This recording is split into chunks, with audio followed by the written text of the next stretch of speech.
এবার মিমি চক্রবর্তীকে আইনি নোটিশ তনয় শাস্ত্রীর। বনগাঁয় জলসা বিতর্কে আইনি নোটিশ মিমিকে, পারিশ্রমিক ফেরত এবং ক্ষতিপূরণ চেয়ে নোটিশ।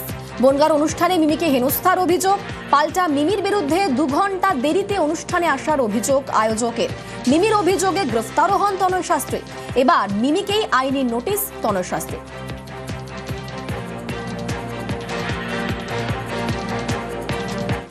ঘাটালের দিকে নজর রাখা যাক। ঘাটালে দূষিত খাবার জলে ডায়রিয়ার প্রকোপ। ঘাটাল পুরসভার একাধিক ওয়ার্ডে ডায়রিয়ার প্রকোপ।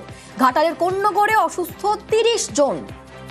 মেডিকেল ক্যাম্প খুলে লাগাতার মাইকিং চলছে। এলাকার 13, 14 এবং 15 নম্বর ওয়ার্ডের জনসাধারণের অবগতির জন্য জানানো যায় যে পানীয় জলের রিজার্ভার ট্যাঙ্কটি ওয়াশ করা হবে।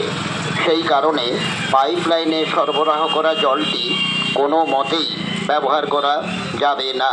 ঘাটাল আমাদের সঙ্গে রয়েছেন প্রতিনিধি সুকান্ত। এই ঘাটাল পুরসভায় ডায়রিয়ার প্রকোপে এতজন অসুস্থ হয়েছেন, এ নিয়ে পুরসভা কি বলছে, পুরপ্রধান তার কি বক্তব্য?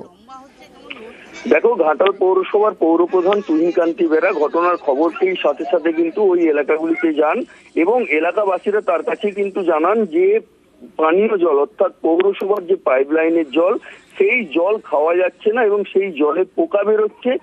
সেই জল খেয়ে অসুস্থ হয়েছেন অনেকেই। এখনো পর্যন্ত 30 জন মতো ডায়রিয়ায় আক্রান্ত হয়েছেন এবং একজনকে ঘাটাল মহকুমা হাসপাতালে ভর্তি করা হয়েছে। সঙ্গে সঙ্গে কিন্তু পৌরসভার তরফ থেকে স্বাস্থ্য দপ্তরে খবর দেওয়া হয় এবং মেডিকেল ক্যাম্প বসানো হয়েছে এলাকায়।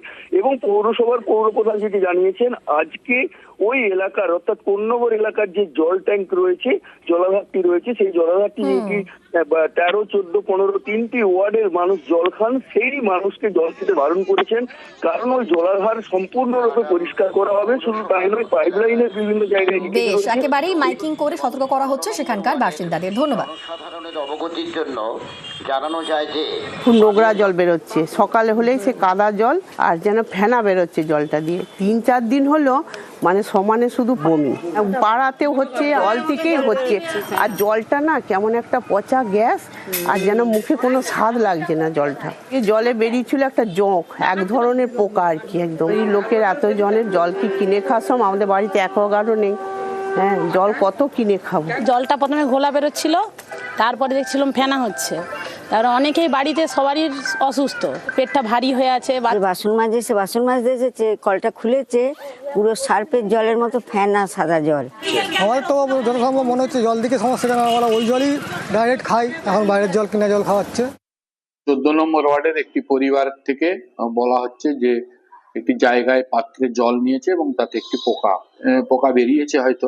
আমরা সঙ্গে সঙ্গে প্রিকশন নিয়েছি।